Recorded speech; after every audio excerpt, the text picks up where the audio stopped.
Tá gravando, gente? Vambora, hein?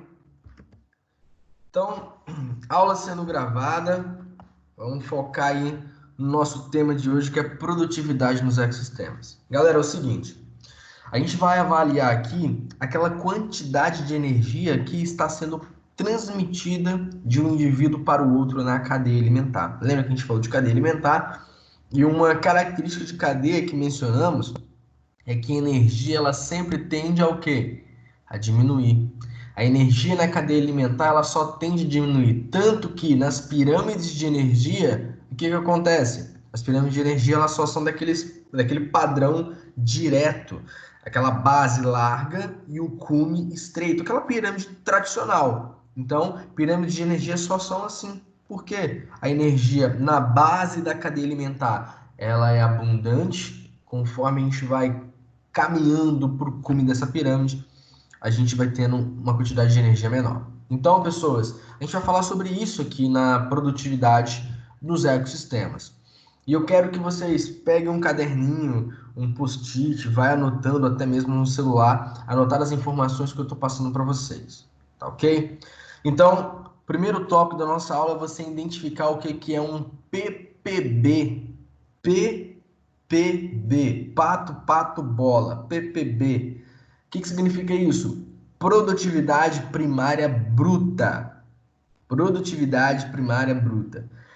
Kelvin, que produtividade primária bruta é essa? Galera, lembra que na base das cadeias alimentares a gente não tem os produtores? E qual a função dos produtores? Produzir energia. Tudo que ela produz, tudo que essa plantinha, que esse ser fotossintético vai produzir, a gente vai chamar de produtividade primária bruta. É o total de energia que essa planta produziu. Mas um consumidor primário, quando vai devorar essa plantinha, ele consegue toda essa energia para ele? E aí, consegue consumir tudo? Vamos supor que essa plantinha ela produziu 100 quilocalorias. E aí, se você for fazer alguma questão em relação a isso, vai te dar algumas unidades. Por exemplo, ele produziu 100 quilocalorias por metro quadrado no dia, ou na semana, ou no ano, ou por hora, enfim, ele vai te dar alguns dados. Mas vamos partir para o mais simples aqui. Então, a minha plantinha, num dia, ela produziu 100 quilocalorias, é o total. E aí vem um consumidor primário e come essa plantinha. Vocês acham que ele vai adquirir as 100 quilocalorias? Todo esse PPB, toda essa produtividade primária bruta? Não, gente. Por quê? Toda essa energia ela não será passada porque parte dela será consumida pelo vegetal. O vegetal é um ser vivo, então ele precisa, pessoal, gastar um pouco dessa energia com ele mesmo para manter o seu próprio metabolismo, manter a sua vitalidade. Então vamos colocar aqui que de 100 quilocalorias, a planta usou 30 quilocalorias para se manter viva. O consumidor primário, quando for se alimentar dessa planta, ele vai obter o que, gente? 70 quilocalorias. Se a plantinha de 100 utilizou 30, sobrou 70 para passar para o próximo nível trófico. E aí, a essas 70 quilocalorias, eu vou dar um outro nome. Eu não posso chamar de produtividade primária bruta, porque PPB é tudo, mas eu não estou dando tudo, estou dando uma parte. Então, eu vou chamar essas 70 quilocalorias que foram passadas de PSL. PSL. Ó, desculpa, gente. PPL. PPL. Produtividade primária. Por que sempre eu falo primário? Porque está ligado ao produtor. Então, produtividade primária líquida. PPL. Então, a planta produz tudo, 100 quilocaloria bruto. Gasta um pouquinho, passa para o próximo nível trófico 70. Passou o quê? PPB? Não, passou PPL. Então, quero que vocês olhem aí para a imagem da postura de vocês e analisem o cursor do mouse, ó, onde eu estou passando. Ó. PPL, no quadrinho aqui, ó. PPL é igual a produtividade primária bruta menos R. Esse R é de quê? É de respiração, menos a respiração. Por que respiração, Kel? Porque no metabolismo respiratório é onde você tem ali a quebra do açúcar para produzir energia para o metabolismo utilizar. Enfim, a gente para por aqui para olhar o chat de vocês para ver se vocês têm algum tipo de pergunta, algum tipo de dúvida. Fala aí comigo. Já expliquei sim. Expliquei pirâmide de números, energia, expliquei tudo. Tá lá nas gravações.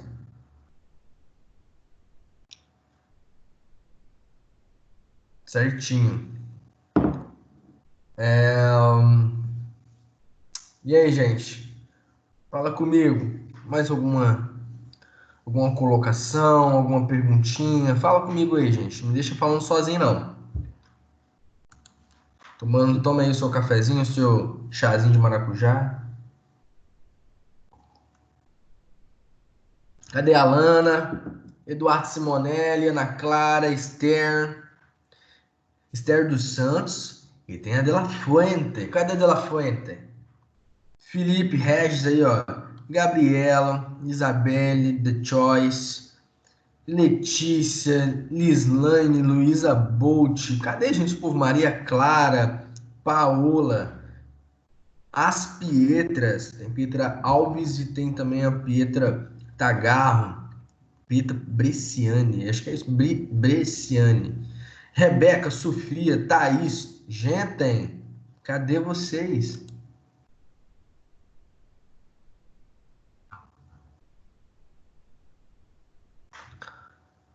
Acho que esse povo.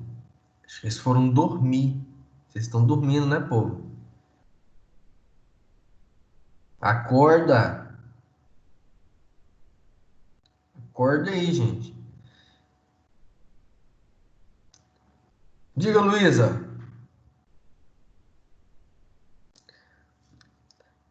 Joyce estava dormindo. Ela escutou falando o nome dela, levantou correndo e veio pra frente do computador do celular. Olha só, gente. Luísa, fala aí. Você falou aqui, prof. Fala aí.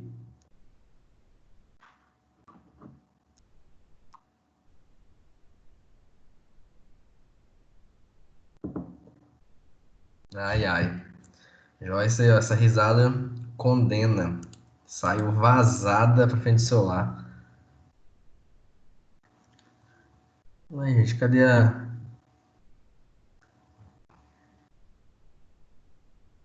Peraí, peraí.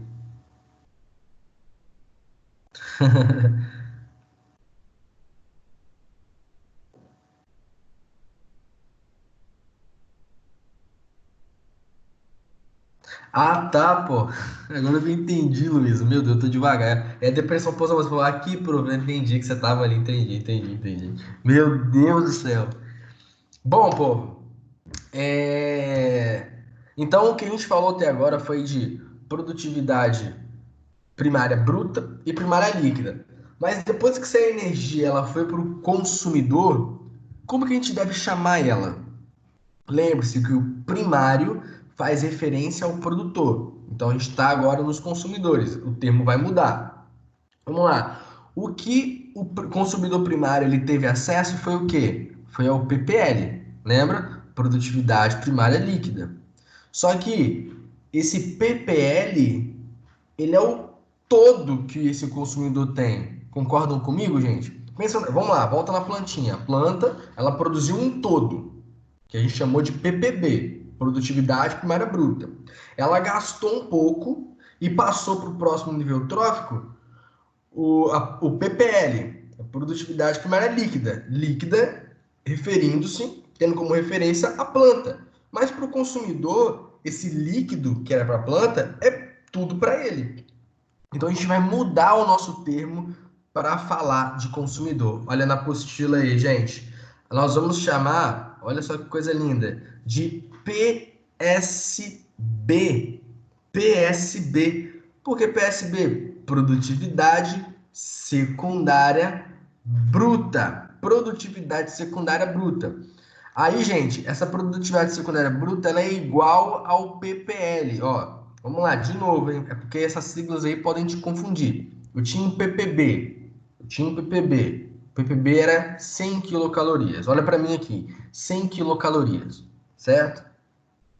Gastou um pouco essa planta, gastou 30.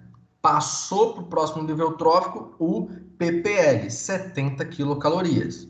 O que o consumidor ele adquiriu? 70 quilocalorias. Ah, então ele tem um ppl. Não, ele não tem um ppl não. A gente vai mudar. Ele tem uma produtividade secundária bruta, que é a 70 quilocalorias. Eu só mudei o termo. E aí esse consumidor primário ele vai ser devorado por um consumidor secundário. O primário vai ser devorado pelo secundário. Ele vai passar as 70 quilocalorias, gente? Não vai. Ele vai gastar um pouco com ele também, porque ele precisa se manter vivo. Então, gente, ele vai de 70, vamos lá, ele vai utilizar 40 para manter o metabolismo vivo. Ele vai passar 30. E esse 30 que ele vai passar, nós vamos chamar de quê? Produtividade secundária bruta? Não, o bruto foi o que ele adquiriu. Ele está passando a produtividade secundária líquida. Então, olha aqui para mim, ó. Para mim não, para a apostila aí, no último quadradinho. Produtividade secundária líquida, PSL, é igual o alimento ingerido, né? Tudo que ele consumiu, você pode também chamar de PSB, produtividade primária bruta, menos o que foi perdido nas fezes, o que foi perdido na urina, o que é perdido na respiração, o metabolismo desse ser, gente. Então é isso.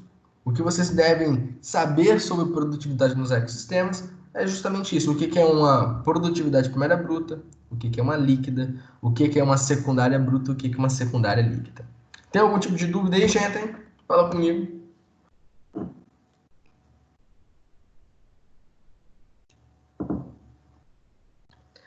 30% é a respiração.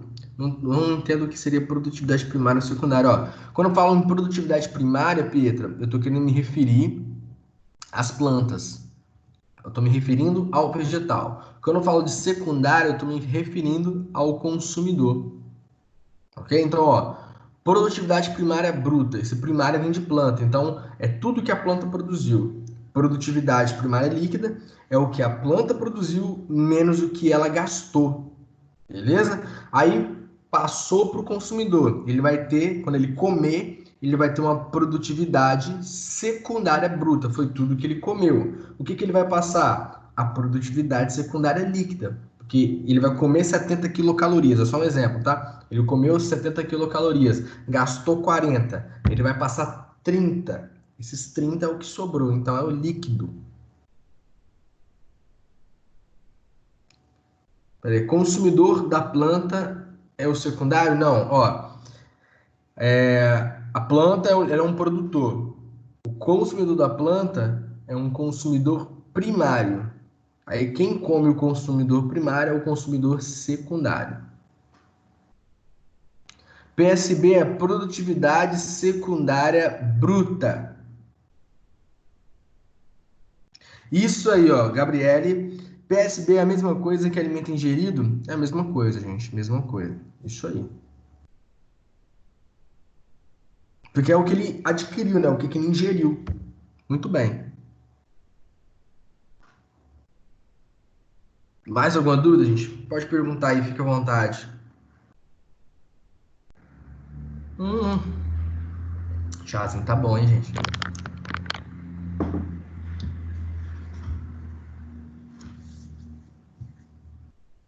Vai dar um calor aqui, né? Também tomando chá, né? Vai ficar quente, né?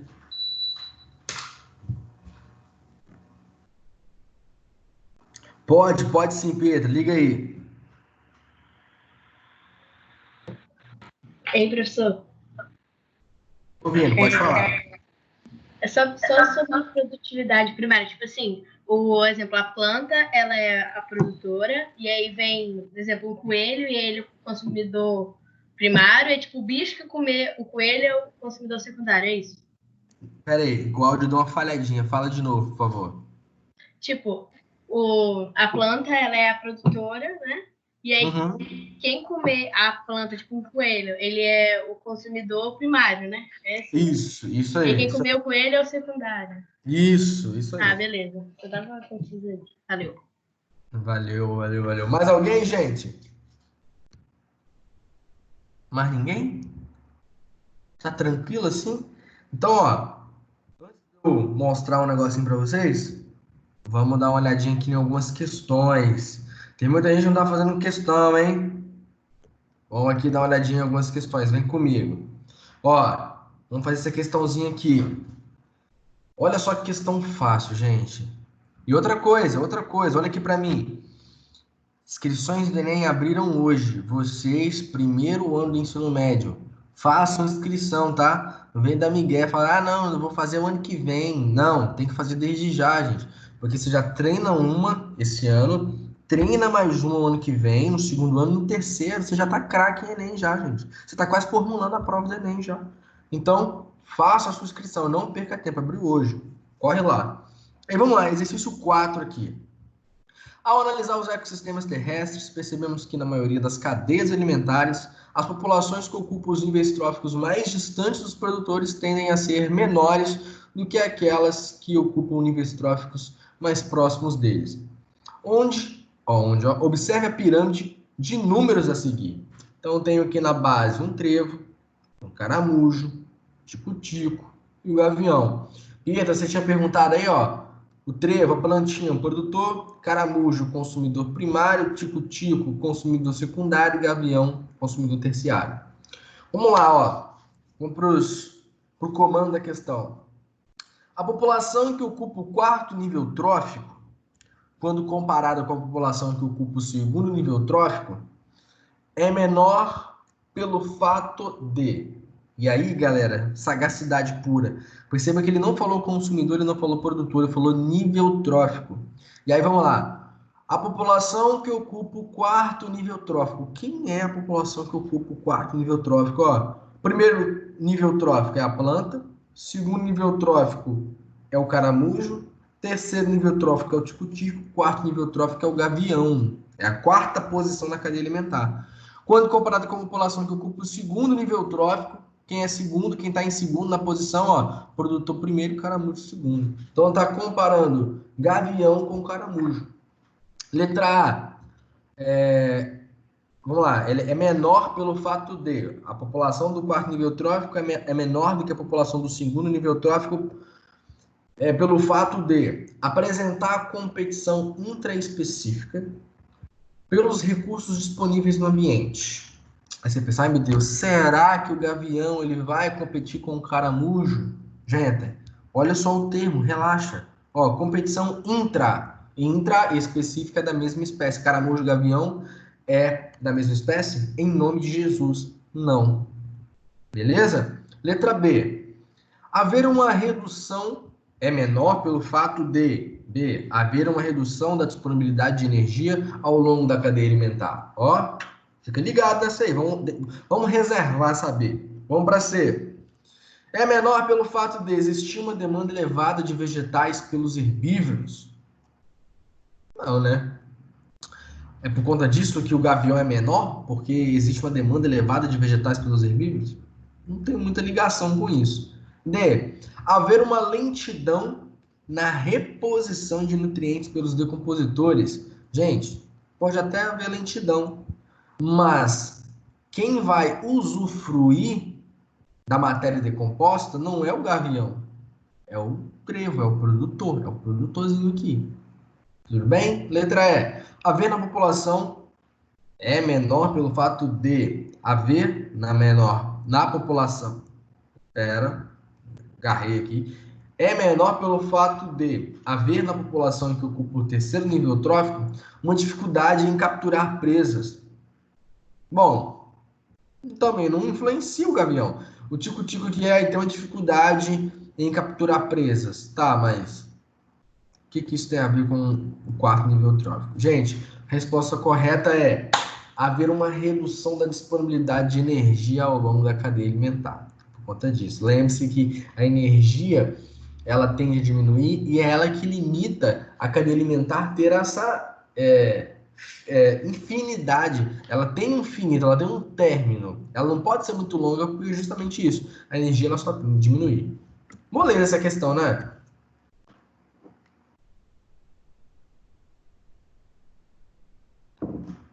Galera colocando B aí. Vou fazer mais uma. Aí, ó, quero essa daqui. Gente, aí vocês param pra pensar. Tem gente que tem pavor de vestibular. Ai, eu vou fazer vestibular, meu Deus, eu não consigo dormir. tudo bem, né? É um dia de muita responsabilidade, é um dia que você pode definir o seu futuro, você fica realmente nervoso, você vai ficar, né? E eu fiquei. Quando eu fui fazer vestibular, eu fiquei extremamente nervoso, eu fiz o vestibular 2 vezes. Quando eu fui fazer minha prova de mestrado, eu pirei, fiquei muito, muito, muito nervoso. Estudei muito, então eu sou uma pessoa que me cobro muito. E eu tinha estudado para passar em primeiro lugar. Eu tinha, sei lá, qualquer posição que eu passasse estava bom demais. Eu passei. Mas eu me cobrava, eu vou estudar para passar em primeiro lugar. E eu fiquei meio que paranoico com isso. Enfim, na primeira vez que eu tentei mestrado, gente, por conta de paranoia, assim, louco, louco da cabeça, eu não passei. Eu precisava acertar no mínimo de 50, eu precisava acertar 30 questões. Eu acertei 29. E aí a segunda etapa era uma prova de proficiência em inglês e a terceira etapa era uma entrevista com o coordenador do curso de mestrado, né? Uma entrevista, uma análise de currículo. Ele vai perguntar o que que você fez ao longo da graduação, quais pesquisas, enfim, quais projetos. Cara, não passei. Aí no outro ano, eu já, tipo, mais tranquilo, mais relaxado, fiz a prova e aí não passei em primeiro, passei em segundo lugar. Mas a primeira vez, ó, pra vocês terem noção, deixa eu puxar meu livro aqui. Aqui em cima é uma estante grande de livros. Vou pegar um dos livros que eu estudei. Ah, ó a grossura do livro, gente. Esse aqui é o livro que eu estudei pro mestrado, ó. Tem até meus post-it aqui, ó. Deixa eu dar pra vocês verem. Eu li, para fazer, eu tive que ler ele 2 vezes. Olha que lindo. Fisiologia vegetal.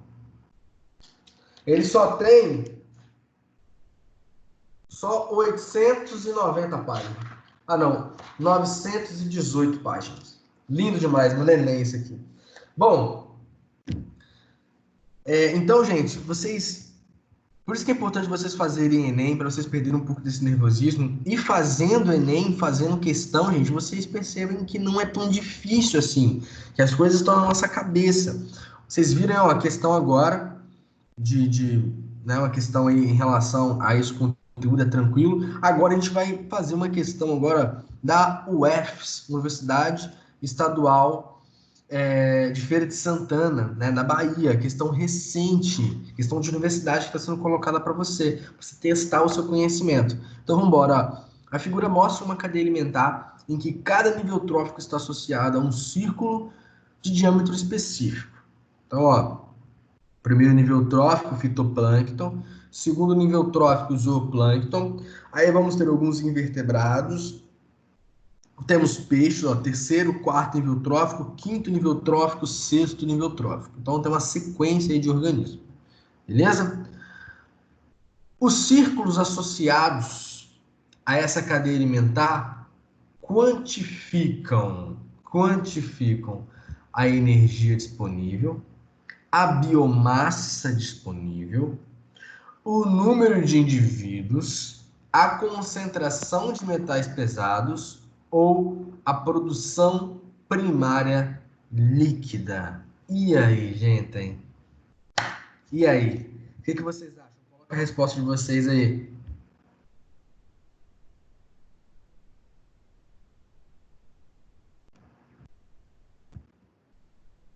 Repare, tenta observar o esquema. Né? Você percebe aí que o diâmetrozinho ele só está aumentando, só aumentando. Por que ele está aumentando?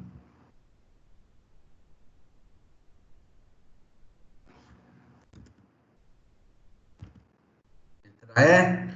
Né? Não, a produtividade primária líquida, a energia em si, ela só tende a diminuir. E perceba que o diâmetrozinho ele só está aumentando. Tem a ver com uma coisa que a gente falou na aula de cadeia alimentar. D, deixa eu ver aqui a D.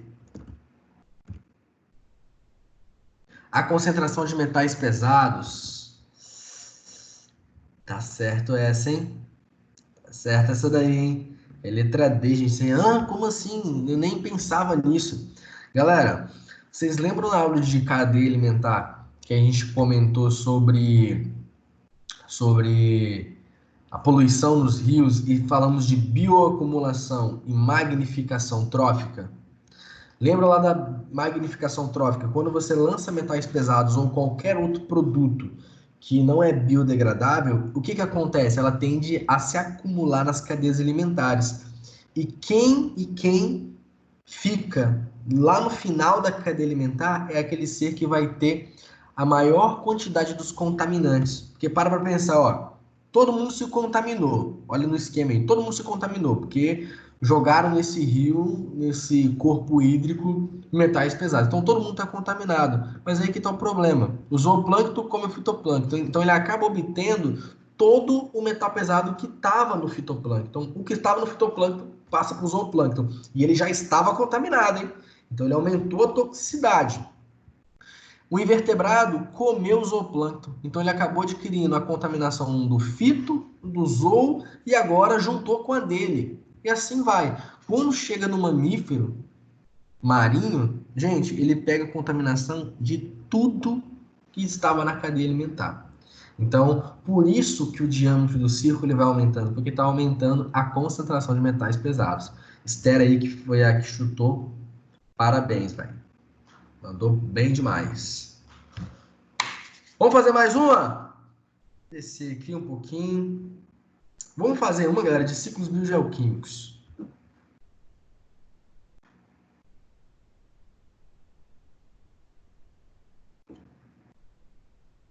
Ciclos biogeoquímicos. Ciclo do carbono, tá aí. Vamos descendo.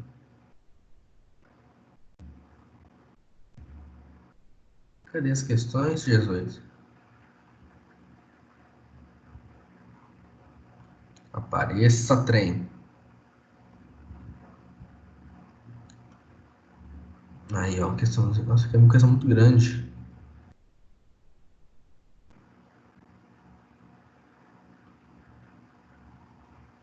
Segura o tchan aí, gente.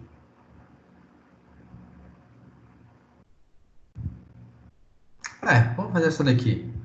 Essa 9.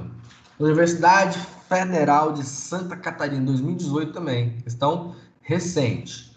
Vamos lá, povo.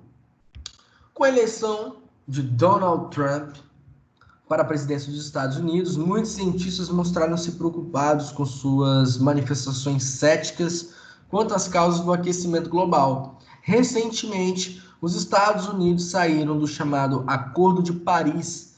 Esse acordo, assinado por muitos países, prevê metas de redução de emissão de carbono e de outros poluentes na atmosfera. Estima-se quase 7 bilhões de toneladas de carbono são lançadas na atmosfera devido às atividades humanas. É carbono demais, gente. Em relação ao carbono lançado na atmosfera, é correto afirmar que, e aqui é uma questãozinha que não cai em Enem esse tipo de questão, mas em vestibular tradicional cai, esses vestibulares de faculdades particulares. No caso, a Universidade Federal de Santa Catarina, ela não aderiu ao Enem também, tá, gente? Tem algumas universidades no Brasil que não aderiram ao Enem, então elas mesmas fazem o seu próprio vestibular. Então esse tipo de questão pode cair, tá bom? Vamos lá, ó. Em relação ao carbono lançado na atmosfera, é correto afirmar que, primeiro item, uma parte do carbono lançado na atmosfera é utilizado pela respiração de vegetais e animais, de animais e vegetais. Não. O que é utilizado, gente, o processo que utiliza o carbono é a fotossíntese. Respiração só contribui com o aumento de carbono. 2. Estima-se que as florestas atualmente existentes sejam responsáveis pela fixação de 95% e os oceanos pelos outros 5% do carbono lançado na atmosfera pela atividade humana. É isso que muita gente pensa, galera. Não sei se vocês vão se recordar, mas lembra que da época que estava tendo umas queimadas na Amazônia e tudo mais, e que um monte de gente ficou falando, é o pulmão do mundo, não vamos deixar acabar com a Amazônia e tudo mais. Gente, não é o pulmão do mundo. Quem é o pulmão do mundo são as algas marinhas. Não que a gente deva, por conta disso, então não é o pulmão do mundo, sapeca fogo. Não, derruba tudo. Não.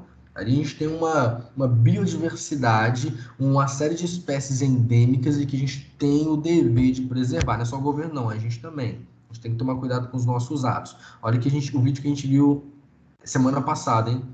Fica ligado. Então, nós temos esse papel também. Mas, pensando nessa fixação de carbono, gente, nessa renovação, não, aí não é, certo? O pulmão do mundo é as algas marinhas. Aí vamos lá. 4. O aumento da quantidade de carbono na atmosfera atual tem sua origem exclusivamente na atividade da respiração celular de animais e de vegetais. E aí, gente? O aumento da quantidade de carbono na atmosfera atual tem sua origem exclusivamente na atividade da respiração solar de vegetais e animais. A gente respira com força, hein, para botar quantas toneladas aí? 7 bilhões de toneladas. A gente está respirando, hein, povo? Claro que não, gente. Atividade antrópica, atividade humana que está lançando tanto carbono na atmosfera. 8. Os vegetais são importantes para a fixação do carbono na atmosfera. São importantes, pois em algumas de suas células os cloroplastos são capazes de utilizar o carbono na formação de açúcares. Aleluia! Uma correta. Então, já põe ali 8 na sua soma. Primeiros 8 aí. Vamos ver se o 16 vai somar também. Nas células animais e vegetais, através de um processo químico realizado nas mitocôndrias, ocorre a transformação e a fixação do carbono para a formação de açúcar.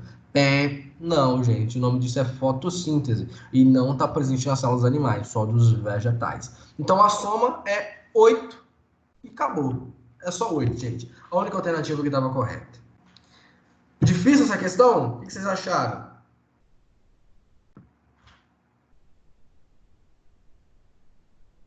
Já viu a Pietra aqui falando por que não poderia ser a B?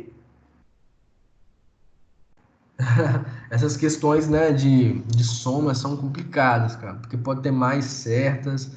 Tem muito vestibular que faz. Gente, tem tanto processo seletivo doido nesse Brasil. Tem aqueles vestibulares onde você vai encontrar esse tipo de questão de soma, ou de analisar as afirmativas e ver qual está correta, o padrão de Enem, as discursivas, e tem alguns processos seletivos.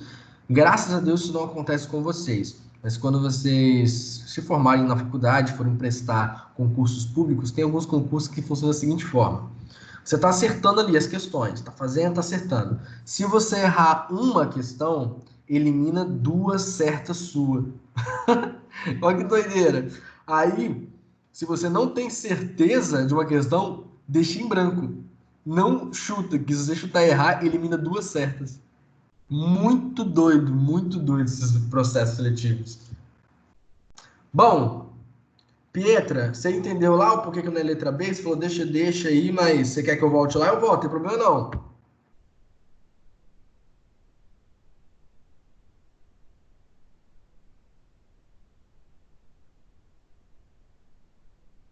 Fala aí, Pietra. Beleza. Gente, para a gente fechar, liberar vocês para curtir a tarde de estudos, vocês vão fazer TM, hein? Esté, seu videogame vai queimar se você ligar esse videogame hoje, ok? Só se for para jogar FIFA. Vamos lá, vou pegar só mais uma questãozinha aqui para a gente resolver. Bom, ciclo de nitrogênio é bom, hein? Ciclo de nitrogênio, pessoal, é um dos ciclos que mais cai em vestibular. Depois do ciclo do carbono, é o que mais cai. Vou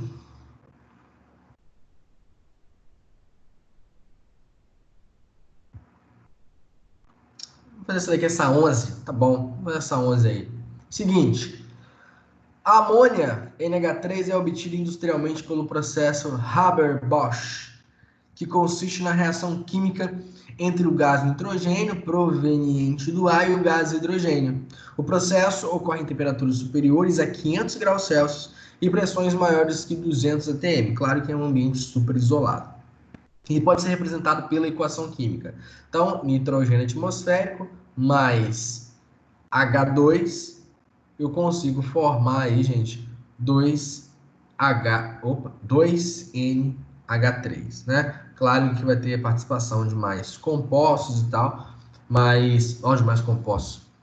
Volta aqui na equação, tenho 2 nitrogênios, N2H2. Aí eu vou ter a formação de NH3, mas são duas moléculazinhas. Perceba que está tudo balanceado. Bom? Gente, aí partiu, vamos embora. A amônia produzida por esse processo tem como uma de suas aplicações a fabricação de fertilizantes para o aumento da produção agrícola. Na natureza, a amônia também é produzida tendo o ar como fonte de gás nitrogênio, que é assimilado. Quer saber, gente, como que esse gás nitrogênio ele será absorvido pela planta? Que processo que vai acontecer ali? Vamos lá, vamos comigo. Pelo micélio dos fungos filamentosos. B. Pela respiração dos animais invertebrados que vivem no solo. C. Por bactérias no solo e nas raízes de leguminosas. D. Pelo processo de fotossíntese realizado nas plantas e algas. E é pela decomposição dos tecidos dos seres vivos. O que vocês acham que é, gente? Fala aí. A, B, C, D ou E? Falaram que A e B elimina. Já elimina. Letra C, isso aí, Pietro. Letra C, por bactérias no solo e nas raízes das leguminosas. Essas bactérias elas podem estar livres no solo e vão promover uma série de conversões nesse nitrogênio atmosférico até ele virar amônia, NO3. Ou pode estar nas raízes das leguminosas. Isso aí, gente. Tá vendo? Biologia, gente, é fácil. Fácil, fácil, fácil. É só ler, ter noção de mundo, né? Se abrir para as ideias, fazer exercício e finish. Falando em fazer exercício, corre lá no estuda.com e faça os exercícios lá e faça suas temas. E eu vou me despedir de vocês, gente. Acabou aí, ó. 2h48, quase 2h50. Passa rápido, né? Gente, fiquem bem, tá? Pratiquem os exercícios, não vacila. Façam as TMs, como eu falei, material avaliativo vai ter mais peso, então fique bem ligado com isso daí, tá bom? Gente, encerrando a gravação aqui. Valeu!